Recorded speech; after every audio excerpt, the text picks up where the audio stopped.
नमस्कार, शाम के 6 बजने को हैं। आप देख रहे हैं एबीपी न्यूज पर। देश का मूड क्या कहता है, आपके साथ मैं हूं चित्रा त्रिपाठी। हमने आपको दिखाया पूर्वी भारत का मूड क्या कहता है। अगर आज यानी कि 2017 में हो जाते हैं चुनाव तो किस तरह से मोदी की लहर बरकरार है पूर्वी भारत में, लेकिन ऐसा ही क्या होगा उत्तरी भारत, मध्य भारत और दक्षिण भारत में भी? ये है अपने आप में बड़ा सवाल। सबसे पहले आपको पूर्वी भारत की तस्वीर दिखाने के साथ ही जल्दी से बड़ी बातें बता देते हैं। आपको बता दें, पूर्वी भारत की अगर हम बात करें तो मोदी लहर वहां पर बरकरार है। पूरब की 142 सीटों पर एनडीए को बढ़त। अगर आज होते हैं चुनाव तो भी, यानी कि पूरब की 142 सीटों पर बीजेपी एनडीए अच्छा प्रदर्शन करेंगे, लेकिन बिहार और झारखंड जहां पर सबसे अच्छा प्रदर्शन रहा था 2014 में, वहां पर सीटें घट सकती हैं बीजेपी एनडीए की। ये काफी महत्वपूर्ण हो जाता है क्योंकि बिहार में भी अच्छा प्रदर्शन बीजेपी ने किया था, झारखंड में भी, जबकि ओडिशा, बंगाल, असम में एनडीए को फायदा और सबसे ज्यादा फायदा ओडिशा में, यानी कि क्लीन स्वीप वाली स्थिति इस वक्त बीजेपी की देखने को मिल रही है ओडिशा में। तो ये हमने बात की पूर्वी भारत की। भ्रष्टाचार के आरोपों से ऐसा लग रहा है लालू को नुकसान नहीं, क्योंकि अगर हम देखें वोट का जो परसेंटेज है वो फायदा दिलाता हुआ नीतीश और लालू यादव को नजर आ रहा है। यानी कि बिहार में बीजेपी को हो रहा है नुकसान 2014 के मुकाबले, जबकि नीतीश कुमार और लालू यादव को हो रहा है फायदा। जबकि आपको याद होगा 2014 में ये दोनों ही पार्टियां एक साथ चुनावी मैदान में नहीं थी, यानी कि भ्रष्टाचार के आरोपों से लालू को नुकसान नहीं। और ये एक फायदे वाली स्थिति यहां पर आरजेडी यानी कि लालू यादव की पार्टी को दिखाई दे रहा है। जबकि अगर हम बात करें नीतीश कुमार की तो लालू यादव के साथ मिलकर 45% वोट शेयर वो हासिल करते हुए दिखाई दे रहे हैं। पूरी भारत की स्थिति हमने बता दी। बड़ा पैनल हमारे साथ मौजूद है जिनसे लगातार हमारी चर्चा भी चल रही है, लेकिन उसके पहले बात करें उत्तर भारत की। उत्तर भारत सबसे ज्यादा महत्वपूर्ण, यूपी, राजस्थान, पंजाब, हरियाणा, दिल्ली, उत्तर भारत में इन राज्यों को हमने शामिल किया है और यहां पर बेहतरीन प्रदर्शन रहा था भारतीय जनता पार्टी एनडीए का 2014 में। लेकिन 2017 में क्या तस्वीर बदल जाएगी, ये जानने के लिए सीधे रुख कर लेते हैं, आंकड़ों के जरिए आपको समझाएंगे नेहा। उत्तर भारत में हम सबसे पहले बात करेंगे वोट शेयर की, और आपको बता दें उत्तर भारत में सबसे ज्यादा पार्लियामेंट्री सीट्स, यानी अगर कॉन्स्टिट्यूएंसीज की बात करें 151। यहां पर आज की तारीख में अगर चुनाव होते हैं तो देखिए किस तरह की तस्वीर होगी। उत्तर भारत की कुल सीटें 151 और यहां अगर एनडीए की बात की जाए वोट प्रतिशत 50%, 6% का इजाफा हमारा सर्वे दिखा रहा है। 18% वोट शेयर यहां पर यूपीए को जाता दिखाई दे रहा है, जो एनडीए से बहुत पीछे वोट शेयर के मामले में, और 32% वोट शेयर अन्य के खाते में जा रहा है। 6% वोट शेयर का फायदा मिल रहा है, लेकिन क्या यह फायदा सीटों में भी तब्दील होगा? उत्तर भारत में वोट शेयर के हिसाब से आज की तारीख में अगर चुनाव होते हैं एनडीए सबसे आगे, एनडीए बहुत आगे। ये बड़ी तस्वीर बन रही है उत्तर भारत में, जहां कुल 151 सीटें हैं और 50% वोट शेयर अगर आज होता है यहां पर चुनाव। चित्रा, और ये बहुत ज्यादा महत्वपूर्ण है। यहाँ पर देखिए 50% वोट शेयर एनडीए को मिलता हुआ, लेकिन अगर यही सीटों में कन्वर्ट होता है तो तस्वीर क्या होगी, अब जल्दी से वो आपको बता देते हैं। उत्तर भारत में क्या मोदी लहर इस वक्त भी कायम है, क्योंकि वोट शेयर तो यही दिखा रहा है। और अब देखिए हेलीकॉप्टर के जरिए जो आंकड़ा सामने आया है वो दर्शाता है 116 यहां पर भारतीय जनता पार्टी एनडीए को जाती हुई उत्तर भारत में, जबकि 15 सीटों का नुकसान यहां पर सीधे सीधे एनडीए को होता हुआ दिखाई दे रहा है। 15 सीटों का नुकसान बीजेपी को। अगर बात करें कांग्रेस पार्टी की तो कांग्रेस पार्टी के लिए स्थिति थोड़ी बेहतर हुई है। +9 यानी कि 9 सीटों का फायदा होता हुआ उत्तर भारत में उसे दिखाई दे रहा है और इस तरह से ये आंकड़ा आ रहा है 15 का। लेकिन एनडीए से बहुत ज्यादा पीछे खड़ी हुई है कांग्रेस पार्टी, यानी कि कोई करिश्मा दिखाती हुई नजर नहीं आ रही। उसे 9 सीटों का फायदा जरूर हो रहा है। उत्तर भारत में कुल 151 सीटें, जिसमें से अन्य के खाते में आप देखिए 20 सीटें, 6 का फायदा यहां पर अन्य को होता हुआ नजर आ रहा है। लेकिन यहां कांग्रेस पार्टी कोई कमाल नहीं कर रही है और सबसे ज्यादा स्थिति अगर देखा जाए तो कुछ नुकसान जरूर हो रहा है एनडीए को, लेकिन उसके बावजूद भी बेहतरीन स्थिति में इस वक्त है भारतीय जनता पार्टी। ऐसी तस्वीर क्यों बनी? ऐसी तस्वीर इसीलिए बन रही है, आप देखेंगे कि थोड़े दर्शकों के लिए थोड़ा सा असमंजस की स्थिति होगी। वोट 6% बढ़ रहा है लेकिन सीटें घट रही हैं। इसकी वजह यह है कि वोटों का अनुमान जो है, दिल्ली में उनका वोट बढ़ता हुआ दिख रहा है, हिमाचल में उनका वोट बढ़ता हुआ दिख रहा है, जम्मू एंड कश्मीर में उनका वोट बढ़ता हुआ दिख रहा है। ये सब वोट उनका बढ़ा रहा है। लेकिन कुछ ऐसे राज्य हैं जैसे राजस्थान है, हिमाचल है, राजस्थान हो गया, उत्तर प्रदेश है, पंजाब में उनका वोट बढ़ता है लेकिन सीटें नहीं बढ़ती हैं। लेकिन वोटों जो सीटों का जो नुकसान राजस्थान में हो रहा है और उत्तर प्रदेश में हो रहा है, इन 2 राज्यों में उनके वोट गिर रहे हैं, उनकी सीटें कम होंगी और इस वजह से ये आंकड़ा निकलकर सामने आया है, यानी कि यहाँ पर मामूली नुकसान होता हुआ एनडीए को दिखाई दे रहा है। और अब पूर्वी भारत और उत्तर भारत के अगर टोटल आंकड़ों की हम बात करें तो जल्दी से वो तस्वीर आपको दिखा देते हैं। आपको बता दें कि यहाँ पर एनडीए फायदे में दिखाई दे रही है। अब तक 293 सीटों का अनुमान सामने आ चुका है और इन 293 सीटों के अनुमान में से बीजेपी एनडीए को फायदा होता हुआ दिखाई दे रहा है सीधे सीधे। हालांकि उत्तर भारत में अगर हम बात करें तो वहां पर थोड़ा नुकसान जरूर। पूरब और उत्तर भारत के आंकड़ों की अगर हम बात करें, अब तक 293 सीटों की स्थिति हम दिखा चुके हैं। पूर्वी उत्तर भारत में मोदी की लहर बरकरार है, यानी कि बीजेपी को ज्यादा नुकसान होता हुआ दिखाई नहीं दे रहा है। उत्तर भारत में कुछ सीटें जरूर कम होंगी, लेकिन यहां पर मोदी की लहर बरकरार है। सिर्फ पूर्वी उत्तर भारत से एनडीए को 187 सीटें सिर्फ पूर्वी और उत्तर भारत से एनडीए को मिलती हुई दिखाई दे रही हैं। मोदी विरोधी पार्टियों को आधी सीटें भी आती हुई नजर नहीं आ रही हैं, यानी कि कुल मिलाकर मोदी की लहर बरकरार है। वजह क्या मानते हैं आप? देखिए, सामने जो एक टीना फैक्टर कहा जा रहा है, कोई है ही नहीं सामने। मोदी संवाद अच्छे से कर लेते हैं और एक जो कार्य संस्कृति, कार्यशैली, और सबसे बड़ी बात है कि 3 सालों में उन्होंने जनता का भरोसा नहीं टूटने दिया है। वो लोगों को लगता है कि जो वो कह रहे हैं वो कर रहे हैं और आने वाले समय में उनके वाकई अच्छे दिन आएंगे। अच्छे दिन आएंगे, इस बात का इंतजार अभी भी आपको लग रहा है, लेकिन उत्तर भारत में थोड़ा नुकसान हो रहा है एनडीए को। जी हाँ, देखिए वो स्वाभाविक है क्योंकि इतने सालों में जो एमपीज़ की जो परफॉर्मेंस है उसके ऊपर एक वोट पड़ेगा। और मुझे लगता है कि या तो एमपीज़ को बदल दें, सिटिंग एमपीज़ को 60% या ज़्यादा, नहीं तो भाजपा लेड एनडीए को नुकसान होना है। उत्तर भारत में थोड़ा नुकसान, लेकिन मोदी की लहर बरकरार है। विजय, और जितना नुकसान यहाँ हो रहा है उसकी भरपाई हमारे सर्वे के अनुसार पूर्वी भारत में हो रही है। लेकिन जैसे राजस्थान की बात करें तो जो स्टेट गवर्नमेंट की एंटी इनकम्बेंसी है वो भी कहीं ना कहीं नुकसान देती हुई प्रतीत हो रही है। और पिछले 20 साल से हम देख रहे हैं कि हर 5 साल बाद वहाँ एक बार बीजेपी, एक बार कांग्रेस आती है और जो पार्टी सत्ता में आती है वही लोकसभा के अंदर ज़्यादा सीट। विधानसभा में प्रचंड बहुमत पाने के बाद भी ऐसा क्या हुआ कि उत्तर प्रदेश में बीजेपी कमजोर पड़ रही है इन आंकड़ों में, जैसा कि हमें जानकारी? मुझे लगता है जिस हिसाब से भारतीय जनता पार्टी की जो रणनीति दोनों की जो देखी जाती है, लगातार देख रहे हैं, ऐसा लगता है कि चुनाव के टाइम पे कोई नई रणनीति करेंगे। सवाल यह है कि अपोजिशन कैसा एक्ट करता है, उस पर तय होगा कि बीजेपी की सीटें कम होगी या ज़्यादा। यदि अपोजिशन ऐसे ही बिखरा रहा तो बीजेपी तो इससे जितनी जी सीटें मिली थी, 1-2 जो बची हुई है, जो कुनबे में बची हुई थी, यादव कुनबे में, वो भी जाती नजर आती है। ऐसी वजह क्या रही? लगातार विपक्ष मोदी पर इतना हमला कर रहा है, उसके बावजूद भी वो कमजोर पड़ते हुए कहीं भी नजर नहीं आ रहे। नहीं, कोई जगह में विपक्ष तो एक साथ हो ही नहीं पा रहा है।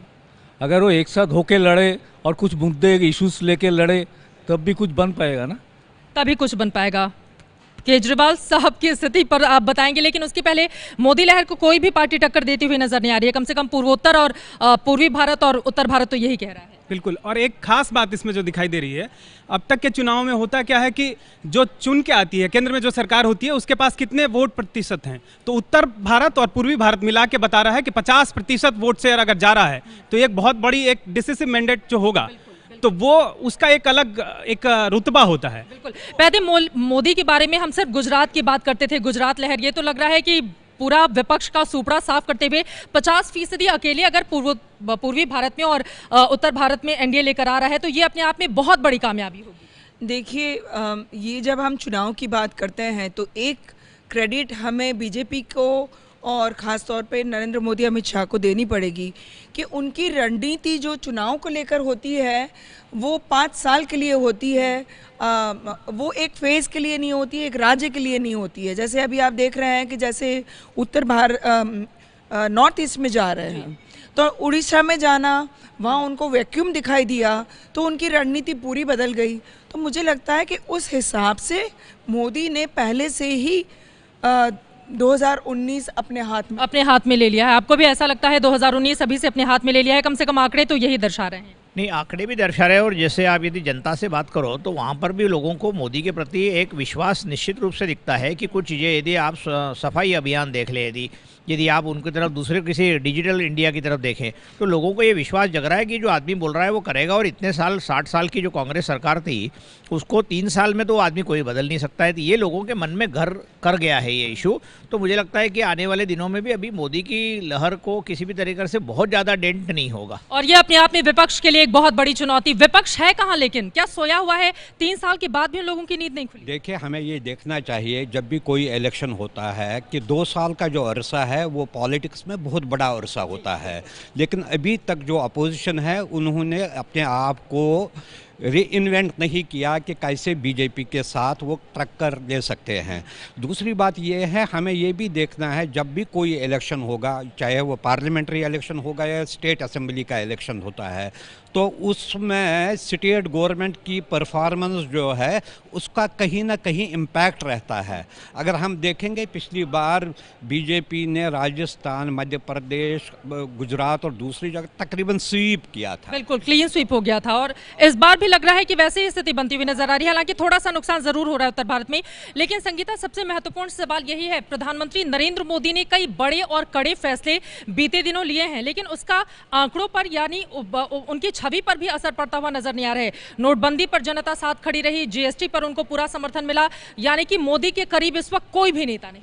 देखिए चित्रा, क्षेत्रीय स्तर पर अगर जाएं तो कुछ जगहों पे चुनौती मिल रही है, लेकिन राष्ट्रीय स्तर पे साफ तौर पे दिख रहा है कि अभी प्रधानमंत्री नरेंद्र मोदी के सामने कोई चुनौती नहीं है। क्षेत्रीय स्तर पे भी, लेकिन कहाँ, पश्चिम बंगाल में भी बीजेपी अच्छा करती भी नजर बात कर रही हूँ तो राज्यों की बात कर रही हूँ। जैसे बिहार में देखिए तो वहाँ पर एक महागठबंधन बना, एक चुनौती मिली, लेकिन जब राष्ट्रीय स्तर पर चुनाव की बात होती है, राष्ट्रीय स्तर पर एक चेहरे की बात होती है, वहाँ पे विपक्ष बिल्कुल ही गायब है, कोई चुनौती नहीं है। राहुल गांधी कहीं नहीं खड़े होते हैं, विपक्ष कोई चेहरा सामने नहीं कर पा रहा है, और अब 2 साल बचे हैं, अगर विपक्ष चेहरा नहीं सामने कर रहा है तो ब्रांडिंग नहीं कर पाएगा। बिल्कुल, और मोदी को चुनौती नहीं दे पाएगा।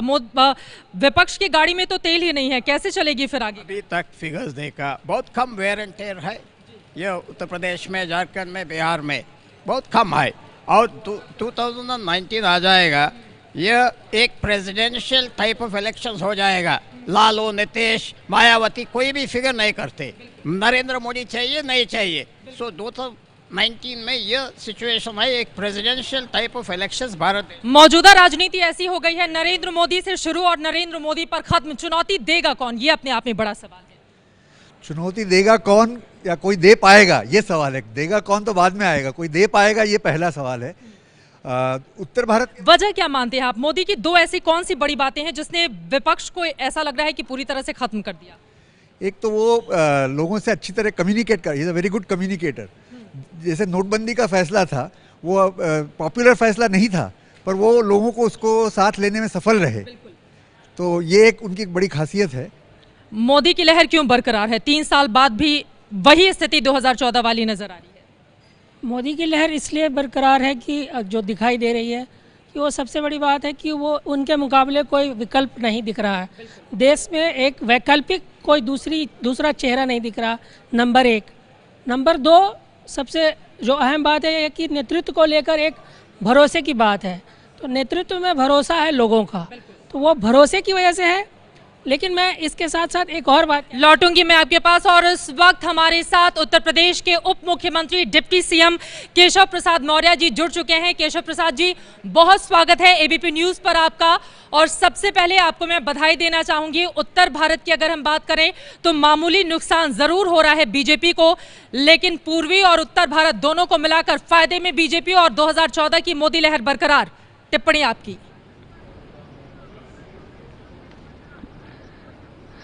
देखिए, माननीय मोदी जी के नेतृत्व वाली सरकार के द्वारा जितना गरीबों के, गांव के, किसानों के, जवानों के, माताओं बहनों के हित में काम किया गया है, जो आपको दिखाई दे रहा है उससे बहुत ज़्यादा है, और आने वाले समय में आपको इससे अधिक देखने को मिलेगा। और माननीय नरेंद्र मोदी जी आज जन जन के मन में बस चुके हैं जी। लोग भ्रष्टाचार से मुक्ति चाहते हैं देश में, और भ्रष्टाचार की मुक्ति यह लोगों को विश्वास है कि माननीय मोदी जी के नेतृत्व में ही हो सकती है। और आज पूरा देश अगर भारतीय जनता पार्टी के साथ खड़ा है तो वो माननीय नरेंद्र मोदी जी के प्रति विश्वास जो है जनता का, वो विश्वास के कारण से खड़ा है।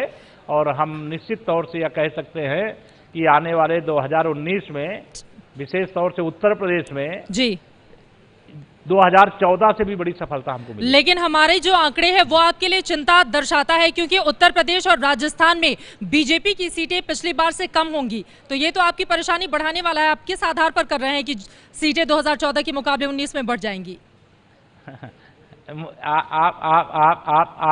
आपके आंकड़े जरूर ऐसा कह रहे हैं, मैं आपके आंकड़े पर कोई सवाल नहीं खड़ा कर रहा हूं, लेकिन 2017 के विधानसभा चुनाव के परिणाम आने से पहले भी आपने कुछ आंकड़े हमारे बारे में दिखाया गया था, लेकिन हमने उस समय भी कहा था कि हम 300 से अधिक सीटें जीत करके आएंगे, और हम आपको विश्वास के साथ कहना चाहेंगे कि हम 2019 के लोकसभा चुनाव में जी बड़ी विजय 73 से अधिक सीटें जीतेंगे और माननीय नरेंद्र मोदी जी के नेतृत्व में केंद्र में फिर से सरकार बनाने का काम करेंगे।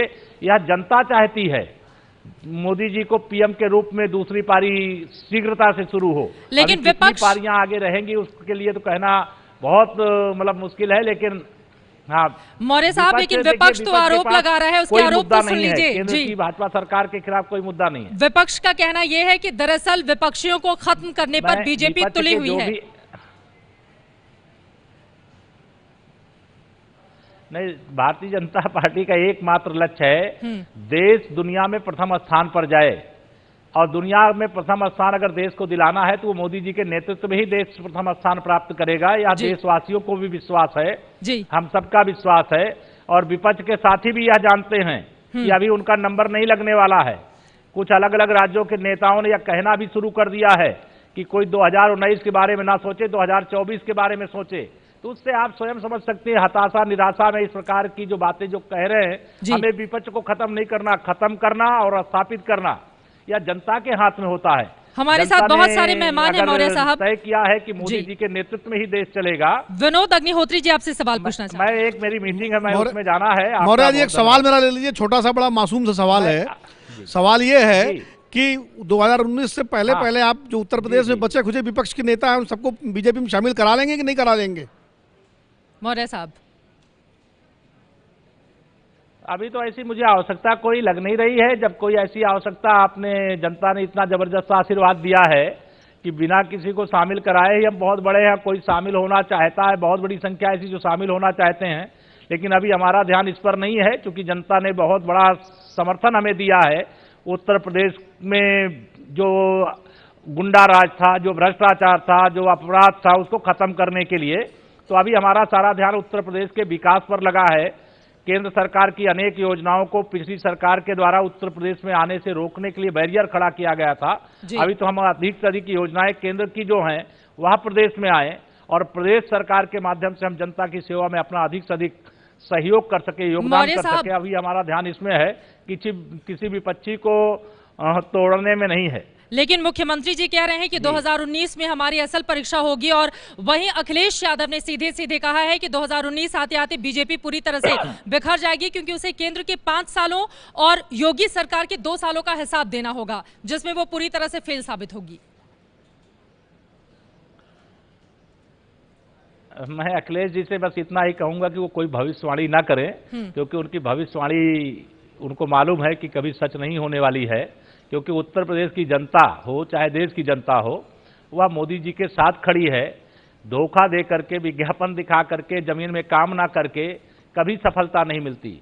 आदरणीय मोदी जी के नेतृत्व वाली केंद्र की सरकार ने जितना गरीबों के हित में काम किया है, आज गरीब आदमी भारतीय जनता पार्टी के साथ खड़ा है, किसान आज भारतीय जनता पार्टी के साथ खड़ा है, ठीक है, नौजवान आज भारतीय जनता पार्टी के साथ खड़ा है। शीला रावल आपसे कुछ सवाल पूछना चाह रही हैं। जी, लोगों को विश्वास है कि मोदी जी जो करते हैं सबके हित में करते हैं। मौर्य जी, एक छोटा सा सवाल है मेरा।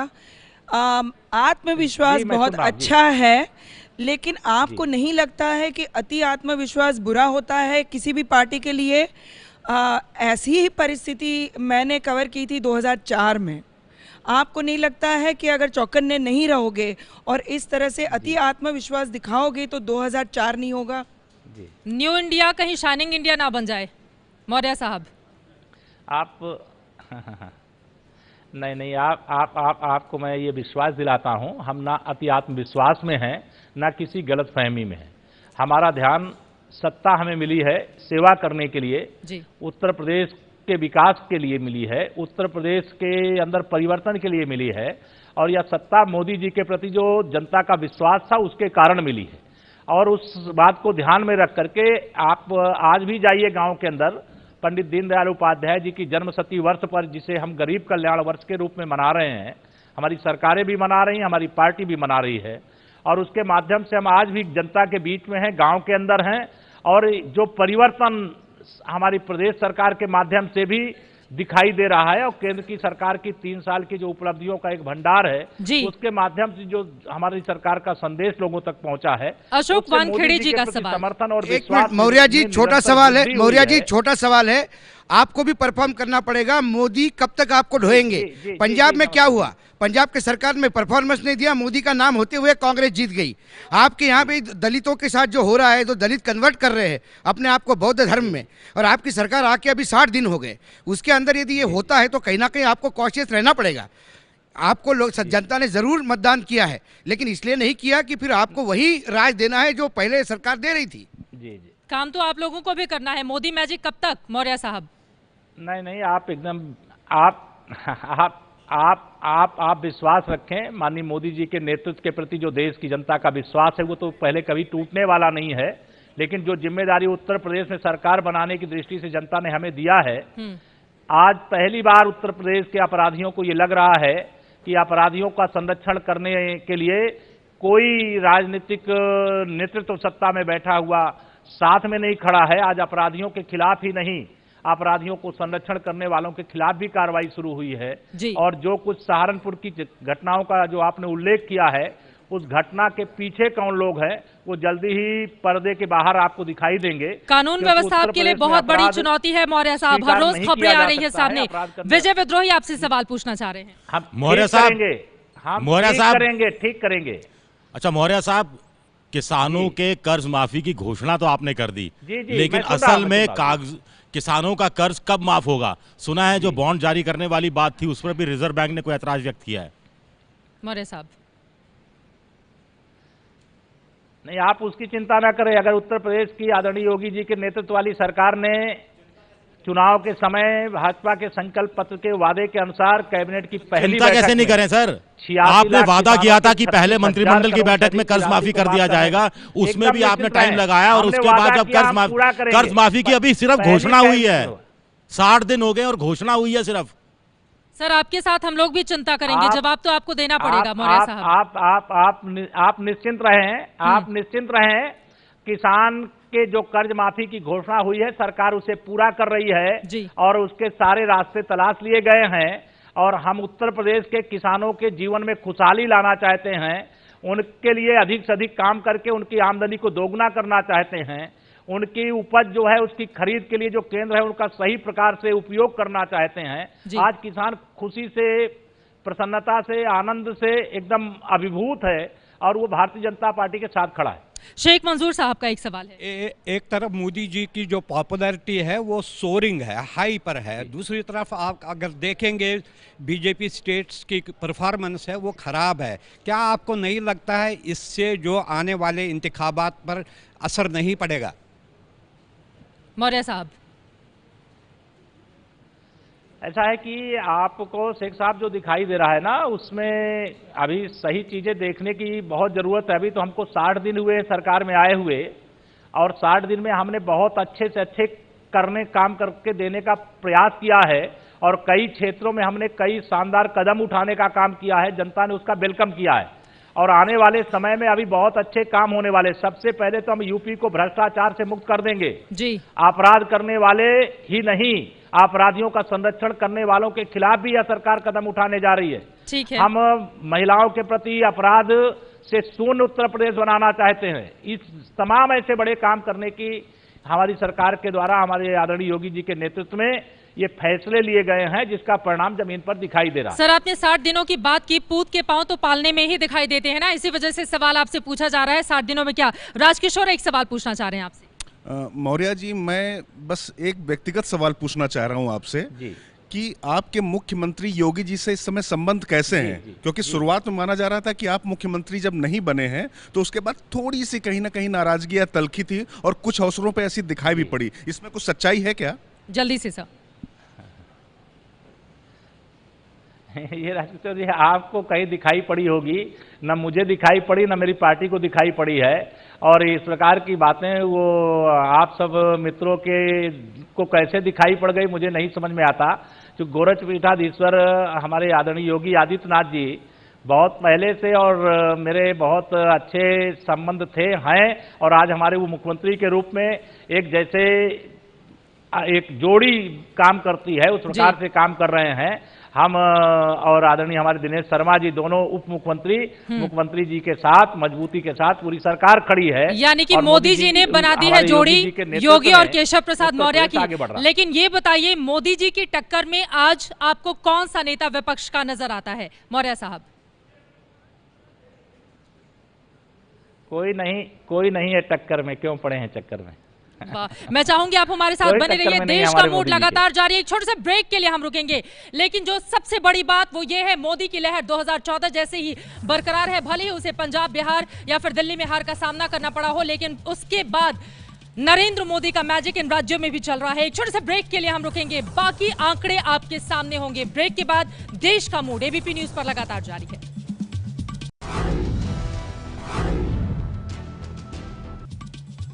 मोदी सरकार पर सबसे बड़ा सर्वे आप देख रहे हैं। देश का मूड क्या कहता है? अगर आज होते हैं चुनाव तो फिर तस्वीर क्या बदलेगी, क्या उसी तरह की रहेगी? लेकिन अब तक यानी कि पूर्वी भारत और उत्तर भारत की जो तस्वीर आंकड़ों के जरिए हमने आप तक पहुंचाई है, वो यही कहता है कि मोदी की लहर 2017 में भी बरकरार है और कहीं भी उसे नाकामी मिलती हुई नजर नहीं आ रही है। और ये अपने आप में बड़ी कामयाबी अगर बीजेपी को मिल रही है तो उसके पीछे सिर्फ और सिर्फ एक ही चेहरा है, प्रधानमंत्री नरेंद्र मोदी का। उत्तर भारत का आंकड़ा क्या कहता है, एक बार फिर से जानने के लिए सीधे रुक कर लेते हैं नेहा का। नेहा, तो सबसे पहले उत्तर भारत का सीट शेयर हम आपको बताते हैं। यानी अगर आज की तारीख में चुनाव होते हैं तो 151 पार्लियामेंट्री कॉन्स्टिट्यूएंसीज में किस तरह की तस्वीर होगी।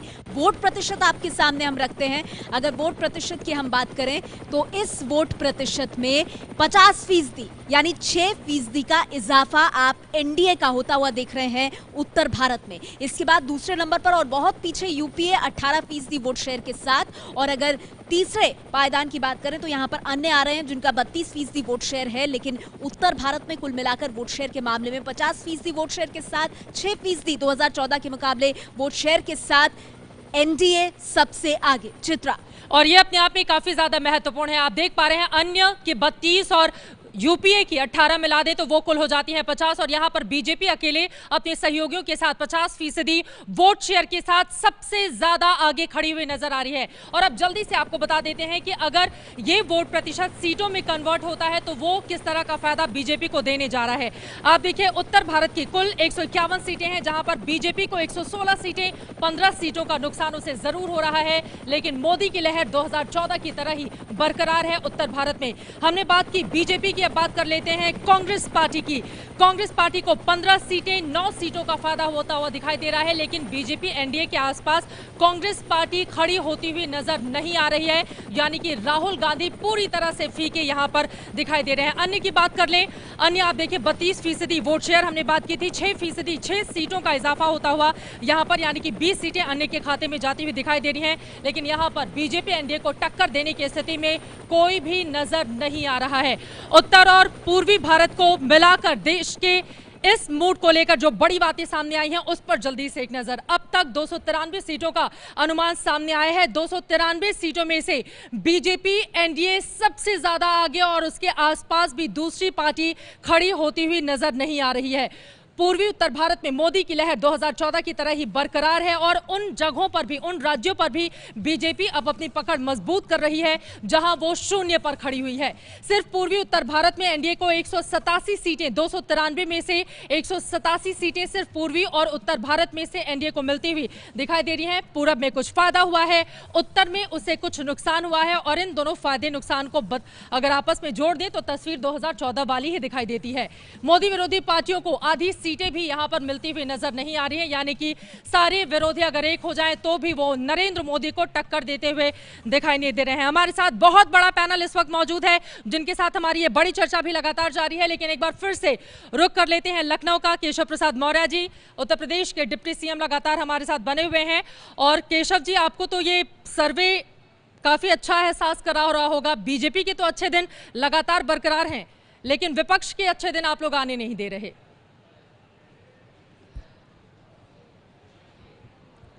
ये बीजेपी के नहीं, ये देश के और प्रदेश के अच्छे दिन हैं। मोदी जी का नेतृत्व इस देश और प्रदेश के लिए अच्छे से अच्छे परिणाम लाने वाला रहा है और अच्छे से अच्छे काम करने वाला रहा है जी।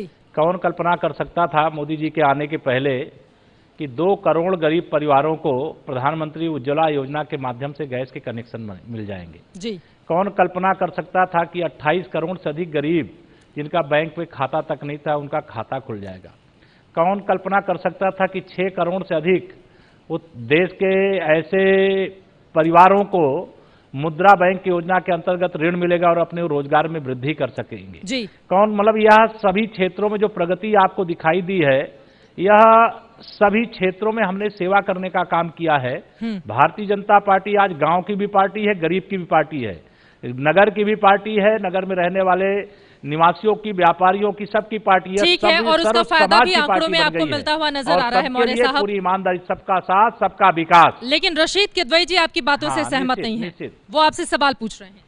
जी मौर्य जी, ये बताइए, देश की जो स्थिति है इसमें बहुत सारी अभी सीटें तो अच्छी मिल रही हैं, नरेंद्र मोदी जी का बहुत लोग सम्मान करते हैं, वोट भी मिल रहा है, लेकिन ये बताइए जो कश्मीर में जो समस्याएं आ रही हैं, नक्सलवाद की जो समस्या है, ये जो नौकरियां लोगों को नहीं मिल रही हैं, जॉब क्रिएशन के जो वादे किए गए थे कि 1 करोड़ जॉब मिलेगी और खुद सरकारी स्टैटिस्टिक्स उससे बहुत कम बता रही है, इन सब के बारे में आपका क्या नजरिया है? इन सेक्टर्स में, इन क्षेत्रों में अच्छे दिनों का इंतजार अभी भी है मौर्य साहब? मैंने अभी आपको अभी रोजगार की अभी आपने बात किया। ये जो मैं 6 करोड़ का नंबर बता रहा हूँ आपको मुद्रा बैंक योजना के अंतर्गत जिनको ऋण उपलब्ध कराया गया है, ये रोजगार के अवसर एक अलग प्रकार से पैदा हुए हैं। आप इनका सर्वे करें, उन परिवारों से जाकर के मिलें। हम ऐसे लाभार्थियों से संपर्क भी कर रहे हैं, उनकी सूची भी बनाने का काम कर रहे हैं। जहाँ तक आप कश्मीर की बात कर रहे हैं, चाहे आतंकवाद की, चाहे नक्सलवाद की, यह सब अपने अंत की ओर बढ़ रहा है, क्योंकि अब उनको मालूम है कि मोदी जी के रहते हुए देश की सीमा के उस पार से जो आतंकवाद था, उस आतंकवाद को समाप्त करने के लिए अगर आवश्यकता पड़ती है तो सर्जिकल स्ट्राइक यानी सीमा पार करके जाने का भी साहस दिखाने का काम अगर कोई कर सकता है तो मोदी जी के नेतृत्व वाली सरकार, हमारी सेना के द्वारा जिस प्रकार से किया गया वो आपके सामने उदाहरण है। लेकिन जो आंकड़ा आप ही की सरकार की ओर से रखा गया है सामने, सभी प्रकार से हमारी सरकार ने प्रयास किए। जी, नक्सलवाद, आतंकवाद तो आपके लिए बड़ी चुनौती है ही। आपको बता दें 3 सालों में बीजेपी की सरकार ने 9,96,000 ही नौकरियां दी हैं। केशव प्रसाद मौर्य साहब, फिलहाल कुछ और सवालों को ले लेती हूं मैं जल्दी से। पीपी राव साहब आपसे सवाल पूछिए। सिंपल प्रश्न है मौर्य जी, 214 में अब दिल्ली में पावर में नहीं है, लखनऊ में पावर में नहीं है, अभी डबल इनकम्बेंसी है, उत्तर प्रदेश में पावर में है और दिल्ली में है, ये नेगेटिव इम्पैक्ट आ जाएगा नहीं आ जाएगा?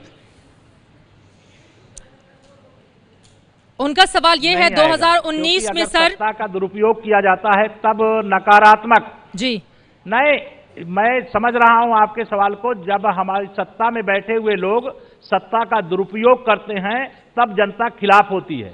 हम सत्ता में बैठ करके जनता की ईमानदारी से सेवा कर रहे हैं और करेंगे। केंद्र की सरकार में हमारे आदरणीय प्रधानमंत्री जी ने जिस दिन से प्रधानमंत्री के रूप में शपथ ली है जी, एक भी दिन का अवकाश लिए बगैर इस देश के अंदर समाज जीवन में काम करने वालों के लिए एक आदर्श उदाहरण प्रस्तुत किया है। और उत्तर प्रदेश में जिस दिन से आदरणीय योगी जी की अगुवाई में सरकार ने शपथ ली है, हमारे सरकार का मंत्रिमंडल का कोई सदस्य एक दिन के लिए भी ये अवकाश लिए बगैर जनता की सेवा में समर्पित है। अगर जनता की आप ईमानदारी से सेवा करोगे, जनता आपके साथ रहेगी। जनता को अगर आप धोखा दोगे तो जनता को लोकतंत्र में सबसे बड़ी ताकत उनके पास है अपने मत का प्रयोग करने की। वह मत का प्रयोग करके आपके खिलाफ उस ताकत का इस्तेमाल करते हैं। आप सरकार है, कभी ऐसा कोई इस बात का ख्याल तो आप ही को रखना है। कंचन गुप्ता जी आपसे सवाल पूछना चाह रहे हैं।